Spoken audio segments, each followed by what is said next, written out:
আমার স্নেহের শিক্ষার্থী বন্ধুরা, যে যেখানে বসে আজকের ক্লাসে অংশগ্রহণ করছো, তোমাদের প্রত্যেককে স্বাগত জানাই। আমি মোহাম্মদ হাসান আলী, শিক্ষক, Saint Gregory's School and college.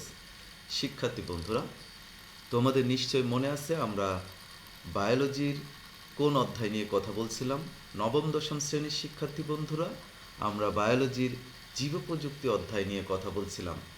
সেখানে আমরা গত ক্লাস পর্যন্ত আমরা যেগুলো শিখেছি সেগুলোর মধ্যে রয়েছে গুরুত্বপূর্ণ বিষয়। সেটা হচ্ছে যে আমরা টিস্যু কালচার সম্পর্কে শিখেছি, আমরা অর্থাৎ টিস্যু কালচার কীভাবে করতে হয় সেটা শিখেছি। তারপরে আমরা শিখেছি টিস্যু কালচারের গুরুত্ব, এবং তোমাদের সামনে স্ক্রিনে যে ছবিটা রয়েছে অর্থাৎ রিকম্বিনেন্ট ডিএনএ টেকনোলজি, আমরা রিকম্বিনেন্ট ডিএনএ টেকনোলজি শিখেছি। তো পাশাপাশি আমরা অল্প কিছু জেনেটিক্স ইঞ্জিনিয়ারিংয়ের ব্যবহারও শিখেছি, তোমাদের নিশ্চয়ই মনে আছে। তো আমাদের আরও কিছু যে জেনেটিক্স ইঞ্জিনিয়ারিংয়ের ব্যবহার রয়েছে, আমরা সেগুলো নিয়ে কথা বলবো। পাশাপাশি আর একটা গুরুত্বপূর্ণ টপিকস নিয়ে কথা বলবো, সেটা হচ্ছে প্রচলিত প্রজনন এবং রিকম্বিনেন্ট ডিএনএ টেকনোলজির মধ্যে তুলনা, অর্থাৎ প্রচলিত প্রজননটাতে কি সমস্যা অথবা রিকম্বিনেন্ট ডিএনএ টেকনোলজিতে কি গুরুত্ব রয়েছে, সেই সকল বিষয়গুলো নিয়ে আমরা আজকের ক্লাসে, এবং সর্বশেষ জেনেটিক্স ইঞ্জিনিয়ারিংয়ের গুরুত্ব নিয়ে আমরা আজকের ক্লাসে কথা বলবো। তো শিক্ষার্থী বন্ধুরা, আমাদের আজকের ক্লাসের প্রথম টপিকসটা কি? প্রচলিত প্রজনন ও জীব প্রযুক্তির মধ্যে তুলনা। প্রথমে দেখো প্রচলিত প্রজনন কোনটা, তোমরা নিশ্চয়ই জানো প্রচলিত প্রজনন হচ্ছে কোনটা। যেমন দেখো পরাগায়নের মাধ্যমে, অর্থাৎ কি যে পরাগায়ন বা নিষেক প্রক্রিয়ার মাধ্যমে যে প্রজননটা সম্পূর্ণ হয় সেটাকে আমরা বলে থাকি প্রচলিত প্রজনন। আর প্রচলিত প্রজনন এটা ছাড়াও আরও কয়েক ধরনের রয়েছে। যেমন ধরো যে আমরা হচ্ছে কাণ্ড থেকে, যেমন ধরো যে বিভিন্ন প্রকার কলম, তারপরে কাণ্ড থেকে বিভিন্ন প্রকার অঙ্গজ প্রজনন হয়ে থাকে। তারপরে মোটামুটি কথা কি যে সবচেয়ে গুরুত্বপূর্ণ সেটা হচ্ছে যে যৌন প্রজনন, অর্থাৎ যৌন প্রজনন। এই প্রজননগুলো সাধারণত আমরা প্রচলিত প্রজনন বলে থাকি। এই ক্ষেত্রে প্রচলিত প্রজনন আর আমরা শিখেছি কি, পাশাপাশি শিখেছি ডিএনএ, রিকম্বিনেন্ট ডিএনএ টেকনোলজি। অর্থাৎ এই ক্ষেত্রে আমরা দেখতেছি যে প্রচলিত প্রজনন হুবহু, বা দেখা যায় যে প্রচলিত প্রজননের ক্ষেত্রে একটা একটা উদ্ভিদ থেকে উদ্ভিদের বীজ, ফুল তৈরি হচ্ছে, ফুল ফল বীজ, সেই বীজগুলো লাগালে পরে আবার নতুন উদ্ভিদ সৃষ্টি হচ্ছে। কিন্তু আমরা এখানে রিকম্বিনেন্ট ডিএনএ টেকনোলজি পদ্ধতিতে আমরা কি করতেছি, একটা জীবের মধ্যে নতুন কোনো বৈশিষ্ট্য প্রবেশ করাচ্ছে এবং সেই বৈশিষ্ট্যটা ওই উদ্ভিদের মধ্যে প্রকাশিত হচ্ছে, যেটা কিন্তু প্রচলিত প্রজননের ক্ষেত্রে সম্ভব না। তো সেই রকম কিছু বিষয়, অর্থাৎ যেটা আমরা এখন করতে পারছি রিকম্বিনেন্ট ডিএনএ টেকনোলজি বা জীব প্রযুক্তির মাধ্যমে। তো আমরা একটু দেখব প্রচলিত প্রজনন আর জীব প্রযুক্তির মধ্যে কি ধরনের পার্থক্য বা তুলনা রয়েছে। খেয়াল করো, নতুন ফসল উদ্ভাবনের ক্ষেত্রে প্রচলিত প্রজননের তুলনায় জিন প্রকৌশল অনেক বেশি কার্যকর। এটা কিন্তু অত্যন্ত গুরুত্বপূর্ণ। সাধারণত কিন্তু প্রচলিত প্রজননে নতুন ফসল উদ্ভাবন করা অত্যন্ত কঠিন ব্যাপার এবং দীর্ঘ সময়ের ব্যাপার। কিন্তু নতুন ফসল উদ্ভাবনের ক্ষেত্রে রিকম্বিনেন্ট ডিএনএ টেকনোলজি অর্থাৎ জিন প্রকৌশলটা অনেক বেশি কার্যকর, কারণ প্রচলিত প্রজনন প্রক্রিয়ায় জিন স্থানান্তর একই অথবা নিকটবর্তী প্রজাতির মধ্যে সীমাবদ্ধ থাকে। যদি প্রচলিত প্রজননে সাধারণত আমরা নতুন প্রজাতি উদ্ভাবন করা খুবই কঠিন ব্যাপার হয়ে পড়ে। কেননা প্রচলিত প্রজননের ক্ষেত্রে সাধারণত জিন স্থানান্তর পাশাপাশি অথবা খুব নিকটবর্তী প্রজাতির মধ্যে সীমাবদ্ধ থাকে।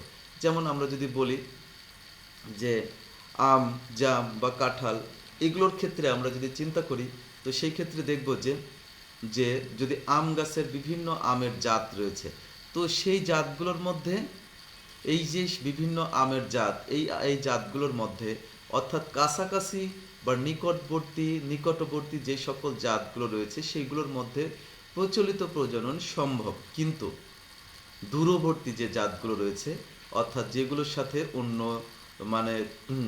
একটার সাথে আর একটার একেবারেই মিল নাই, যেমন সাপোজ তুমি চিন্তা করো আমের সাথে কাঁঠাল বা জাম, এরকম অর্থাৎ যেগুলোর সাথে মিল নাই, অর্থাৎ দূরবর্তী যে সকল প্রজাতিগুলো, সেই সকল প্রজাতিগুলোর ক্ষেত্রে কিন্তু প্রচলিত প্রজননের মাধ্যমে সম্ভব নয়।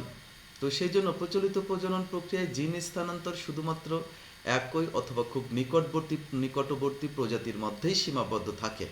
কিন্তু জিন প্রকৌশলের মাধ্যমে নিকটবর্তী বা দূরবর্তী যে কোনো প্রজাতির মধ্যেই এক বা একাধিক জিন সরাসরি স্থানান্তর করা সম্ভব।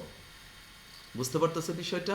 আমার আমার স্নেহের শিক্ষার্থী বন্ধুরা, আমার মনে হয় তোমরা সুস্পষ্টভাবে বিষয়টা অনুধাবন করতে পারছো। জিন প্রকৌশলের মাধ্যমে, যেহেতু আমরা জিন প্রকৌশল করে থাকি কিভাবে, জিন প্রকৌশলের ক্ষেত্রে একটা প্লাজমিড, প্রথমে আমরা যেই বৈশিষ্ট্যটা নিব, সেই বৈশিষ্ট্যগুলো সেই কোষের সেই ডিএনএগুলো কেটে নির্দিষ্ট যে ডিএনএটাকে স্থানান্তর করব, সেই ডিএনএটাকে প্লাজমিডে স্থানান্তর করি, প্লাজমিডের সাথে সংযুক্ত করি, তারপরে প্লাজমিডের সাথে সংযুক্ত করিয়ে তারপরে সেটাকে আবারও ইকোলি ব্যাকটেরিয়ার মধ্যে দিয়ে থাকি। ইকোলি ব্যাকটেরিয়ার মধ্যে দেওয়ার পরে ইকোলি ব্যাকটেরিয়ার ক্লোনিং করানো হয়, অর্থাৎ সংখ্যা বাড়িয়ে সেটাকে আবার পুনরায় যেই উদ্ভিদ বা প্রাণীর মধ্যে স্থানান্তর করব, সেই উদ্ভিদ বা প্রাণীর মধ্যে স্থানান্তর করে থাকি। ফলে জিন প্রকৌশলের ক্ষেত্রে আমরা দেখতেছি নিকটবর্তী হোক আর দূরবর্তী হোক, যে কোনো প্রজাতির মাঝে এক বা একাধিক জিন সরাসরি স্থানান্তর করা সম্ভব। তারপরে দেখো, প্রচলিত প্রজননে কাঙ্ক্ষিত ফলাফল অর্জন করতে অনেক সময় প্রয়োজন। এটা একটা কিন্তু গুরুত্বপূর্ণ বৈশিষ্ট্য, খেয়াল করো। প্রচলিত প্রজননের ক্ষেত্রে কাঙ্ক্ষিত ফলাফল অর্জন করতে অনেক সময়ের প্রয়োজন, কিন্তু জিন প্রকৌশলের সাহায্যে খুব দ্রুত কাঙ্ক্ষিত বৈশিষ্ট্য সম্পন্ন উদ্ভিদ, প্রাণী বা অণুজীব পাওয়া সম্ভব। জিন প্রকৌশলের সাহায্যে খুব দ্রুত কাঙ্ক্ষিত বৈশিষ্ট্য সম্পন্ন উদ্ভিদ, প্রাণী বা অণুজীব পাওয়া সম্ভব। প্রচলিত প্রজননের ক্ষেত্রে দেখো, প্রচলিত প্রজননে কাঙ্ক্ষিত জিনের সাথে অনাকাঙ্ক্ষিত জিনও যেতে পারে এবং কাঙ্ক্ষিত জিনের স্থানান্তর অনেক অনিশ্চিত হয়ে পড়ে। সাধারণত যেমন পরাগায়ন বা নিষেক প্রক্রিয়ার মাধ্যমে যে প্রজনন সম্পূর্ণ হয়ে থাকে, সেই প্রজননের ক্ষেত্রে খেয়াল করো যে দুইটা উদ্ভিদের যদি ভিন্ন বৈশিষ্ট্য কিছুটা থাকে, তাহলে সেই ভিন্ন বৈশিষ্ট্যগুলোর মিশ্রণ ঘটতে পারে বা অনাকাঙ্ক্ষিত কোনো বৈশিষ্ট্য প্রবেশ করতে পারে। সেই জন্য কাঙ্ক্ষিত যে জিনের স্থানান্তর সেটা অনেক অনিশ্চিত হয়ে পড়ে। কিন্তু জিন প্রকৌশলের মাধ্যমে অনাকাঙ্ক্ষিত জিন স্থানান্তরের সম্ভাবনা নেই, কারণ এখানে কি করতেছি আমরা, তো সুনির্দিষ্ট অর্থাৎ আইডেন্টিফাই করতেছি যে আমরা কোন জিনটি স্থানান্তর করব, অর্থাৎ কি যে কোন বৈশিষ্ট্যটি স্থানান্তর করার জন্য আমরা কোন জিনটিকে আইডেন্টিফাই করে তারপরে সেটাকে স্থানান্তর করে থাকি। এই জন্য জিন প্রকৌশলে অনাকাঙ্ক্ষিত জিন স্থানান্তরের সম্ভাবনা নেই এবং কাঙ্ক্ষিত জিন স্থানান্তরও নিশ্চিত হয়ে থাকে। প্রচলিত প্রজনন কোনো রকম জীব নিরাপত্তা নিয়ম পদ্ধতি দিয়ে নিয়ন্ত্রিত নয়। প্রচলিত প্রজনন কোনো রকম জীব নিরাপত্তা নিয়ম পদ্ধতি দিয়ে নিয়ন্ত্রিত নয়, কিন্তু জিন প্রকৌশলের ক্ষেত্রে আন্তর্জাতিকভাবে স্বীকৃত জীব নিরাপত্তা নিয়ম নীতি দ্বারা নিয়ন্ত্রিত। তাহলে খেয়াল করো যে প্রচলিত প্রজননে কোনো প্রকার জীব নিরাপত্তার নিয়ম নীতি নিয়ন্ত্রিত নয়, কিন্তু জিন প্রকৌশলের ক্ষেত্রে আন্তর্জাতিকভাবে স্বীকৃত জীব নিরাপত্তার নিয়ম নীতি দিয়ে নিয়ন্ত্রিত। প্রচলিত প্রজননে টক্সিসিটি পরীক্ষা করা যায় না, অর্থাৎ প্রচলিত প্রজননে যদি কোনো টক্সিসিটি বিষাক্ততা আসে, তাহলে সেই বিষাক্ততা পরীক্ষা করা যায় না। অপরদিকে জিন প্রকৌশলে বিষাক্ততা পরীক্ষা করা যায়, অর্থাৎ কোনো কি কারণে বিষাক্ততা হলো বা কোন জিনটির জন্য বা কোন ডিএনএ খণ্ডাংশ যাওয়ার জন্য বিষাক্ততা হলো, এই সবগুলো পরীক্ষা করার সুযোগ আছে। তাহলে শিক্ষার্থী বন্ধুরা দেখো, আমরা জানলাম প্রচলিত প্রজনন এবং জিন প্রযুক্তির মধ্যে অনেক তুলনামূলক পার্থক্য রয়েছে। পাশাপাশি আমরা দেখলাম যে প্রচলিত প্রজননের তুলনায় জিন প্রকৌশল যে অত্যন্ত উন্নত এবং নির্ভরযোগ্য, নিয়ন্ত্রিত, তার প্রমাণ আমরা পেলাম। শিক্ষার্থী বন্ধুরা, তোমাদের নিশ্চয়ই মনে আছে আমরা গত ক্লাসে জেনেটিক্স ইঞ্জিনিয়ারিং এর কিছু ব্যবহার করেছিলাম, অর্থাৎ সেখানে আমরা জেনেটিক্স ইঞ্জিনিয়ারিং এর ব্যবহার করেছিলাম শস্য উন্নয়নে এবং প্রাণীর ক্ষেত্রে। এই দুইটা ব্যবহার করেছিলাম। আমরা পরবর্তী অংশে আসবো আজকে মৎস্য উন্নয়নে। মৎস্য উন্নয়নে কিভাবে জিন প্রকৌশল কাজ করছে। তোমরা অনেকেই জানো যে পূর্বে যে সকল মাছ ছোট ছোট আকৃতির ছিল, সেই রকম অনেক মাছের আকার আকৃতি অনেক বড় করা হয়েছে, অনেক বৃদ্ধি করা হয়েছে। কিভাবে বৃদ্ধি করা হয়েছে সেটা একটু লক্ষ্য করো। দেখো, বর্তমান সময়ে আমরা মাগুর মাছ, কমন কাপ, লইটা, তেলাপিয়া এই সকল মাছগুলো অনেক বড় বড় পেয়ে থাকি। তোমরা দেখবে, বাজারে গেলে দেখবে মাগুর, কমন কাপ, লইটা, তেলাপিয়া এই সকল মাছগুলো অনেক বড় বড় আকারের এই মাছ পাওয়া যায়। তো মাগুর, কমন কাপ, লইটা ও তেলাপিয়া মাছে কি করা হয়েছে, কিভাবে বড় করা হয়েছে?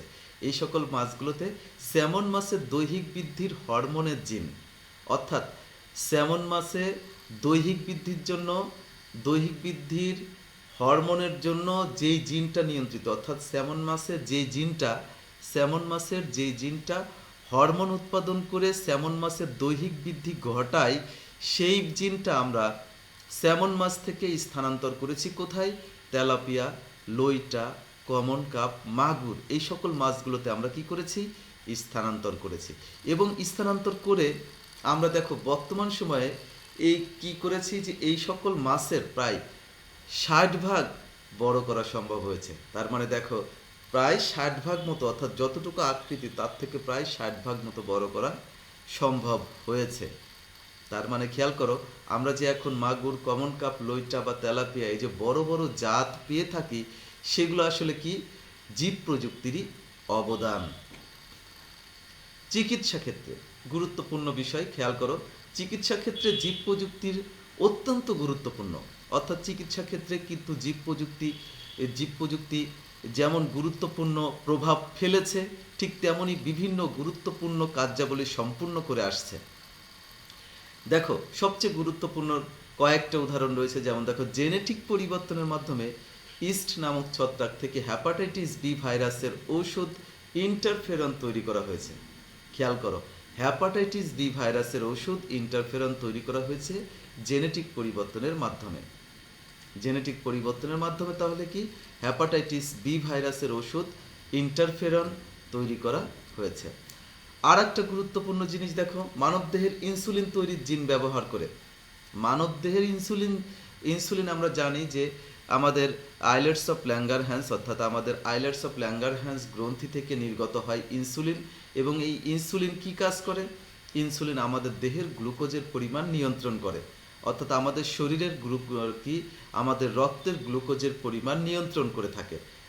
তো আমরা জানি যদি ইনসুলিনের অভাব হয় তাহলে যেই পরিস্থিতি হয় সেটাকে আমরা বলে থাকি হচ্ছে ডায়াবেটিস বা বহুমূত্র। এটি একটি বংশগতীয় রোগ, বা এটি একটি তোমার কি যে সাধারণত ডায়াবেটিস দুই ধরনের হয়ে থাকে, একটা টাইপ 1, টাইপ 2। সাধারণত কোনো মানুষের ক্ষেত্রে দেখা যায় যে ইনসুলিন একেবারেই তৈরি হচ্ছে না, আবার কিছু মানুষের ক্ষেত্রে দেখা যায় যে ইনসুলিন তৈরি হচ্ছে।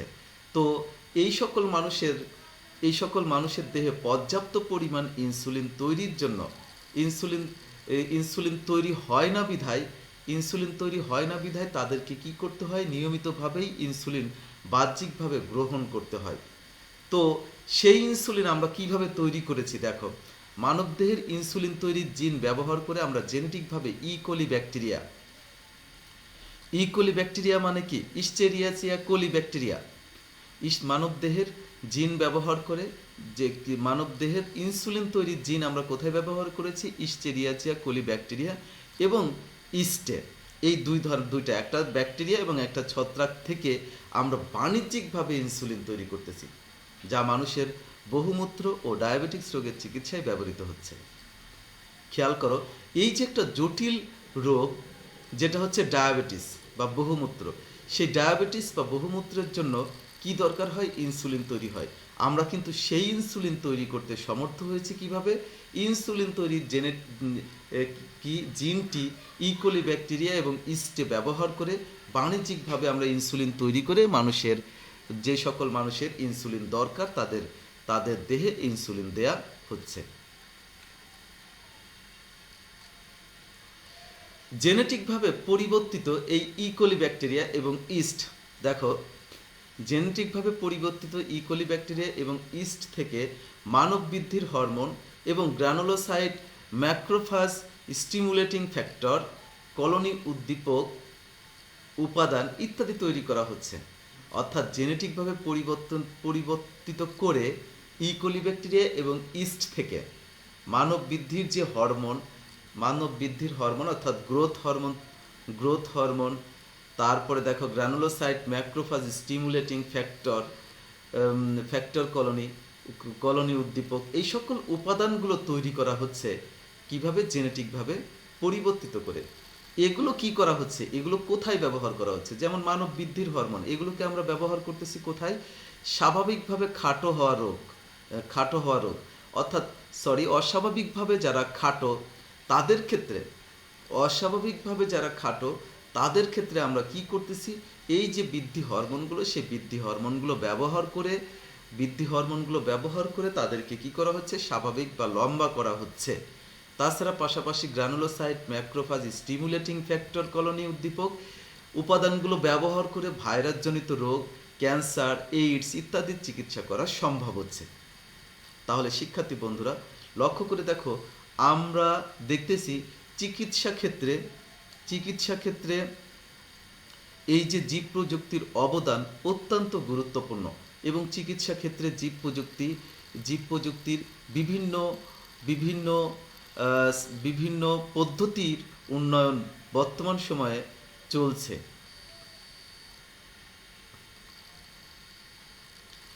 এবার আমরা যাব আমাদের জেনেটিক্স ইঞ্জিনিয়ারিংয়ের ব্যবহারের সর্বশেষ পয়েন্ট, পরিবেশ সুরক্ষা। একটু খেয়াল করে দেখো, জেনেটিক্স ইঞ্জিনিয়ারিংটা প্রায় প্রতিটা ক্ষেত্রেই বিভিন্নভাবে ব্যবহৃত হচ্ছে। পরিবেশ সুরক্ষাটাও তার বাইরে নয়। খেয়াল করে দেখো, আমরা জেনেটিক্স ইঞ্জিনিয়ারিংকে কিভাবে পরিবেশ সুরক্ষায় ব্যবহার করেছি। দেখো, পেট্রোলিয়াম ও কয়লা খনি এলাকার দূষণমুক্ত শিল্পক্ষেত্রে বর্জ্য শোধন, পয়ঃনিষ্কাশন ইত্যাদি পরিবেশ ব্যবস্থাপনা সহজ এবং দ্রুত করার ক্ষেত্রে এই প্রযুক্তি ব্যবহার করা হচ্ছে। খেয়াল করো, আমরা জানি পেট্রোলিয়াম বা কয়লা খনি এলাকায় দূষণমুক্তকরণ, শিল্পক্ষেত্রে বর্জ্য শোধন, পয়ঃনিষ্কাশন ইত্যাদি এই সকল পরিবেশ ব্যবস্থাপনা সহজ ও দ্রুত করার উদ্দেশ্যে এই প্রযুক্তি ব্যবহার করা হয়ে থাকে। জিন প্রকৌশলের উপর গবেষণা করে নতুন এক ধরনের জাতের সিউডোমোনাস ব্যাকটেরিয়া আবিষ্কার করা সম্ভব হয়েছে। জিন প্রকৌশলের উপর গবেষণা করে নতুন এক জাতের অর্থাৎ সিউডোমোনাস ব্যাকটেরিয়া আবিষ্কার করা হয়েছে, যা পরিবেশের তেল ও হাইড্রোকার্বনকে দ্রুত নষ্ট করে পরিবেশকে দূষণমুক্ত করতে পারে। খেয়াল করো, আমরা কত গুরুত্বপূর্ণ, পরিবেশের সুরক্ষার জন্য কত গুরুত্বপূর্ণ বিষয়গুলো জীব প্রযুক্তির অবদানের মধ্যে রয়েছে। পেট্রোলিয়াম বা কয়লাজাত এলাকায় দূষণমুক্তকরণ, শিল্পক্ষেত্রে বর্জ্য পদার্থ পয়ঃনিষ্কাশন ব্যবস্থা, পরিবেশের ব্যবস্থাপনা সহজ এবং দ্রুত করার সম্ভব হয়েছে এই প্রযুক্তির মাধ্যমে। আবার এই প্রযুক্তিতে আমরা কি করেছি? সিউডোমোনাস নামক এক ধরনের ব্যাকটেরিয়া আবিষ্কার করেছি। আর সেই ব্যাকটেরিয়া কি করতেছে? পরিবেশে আমরা জানি তেল, হাইড্রোকার্বন এগুলো খুব দ্রুত নষ্ট হয় না। পানির সাথে মিশলে পানিতে থাকলে পানির উপরে ভেসে থাকে, মাটির উপরে থাকে। তো এই যে তেল বা হাইড্রোকার্বন এই সকলগুলো খুব সহজে মেশে না। কিন্তু আমরা জিন প্রকৌশল গবেষণা করে নতুন কি করেছি? যে সিউডোমোনাস ব্যাকটেরিয়া আবিষ্কার করা সম্ভব হয়েছে। যেই সিউডোমোনাস ব্যাকটেরিয়া এই যে পরিবেশে তেল ও হাইড্রোকার্বনগুলো রয়েছে সেগুলোকে খুব সহজেই দূষণমুক্ত করতে, অর্থাৎ খুব সহজেই নষ্ট করে পরিবেশকে দূষণমুক্ত করতে সমর্থ হচ্ছে। শিক্ষার্থী বন্ধুরা, তাহলে তোমরা লক্ষ্য করে দেখো, আমরা আজকের ক্লাসে শিখলাম যে রিকম্বিনেন্ট ডিএনএ টেকনোলজি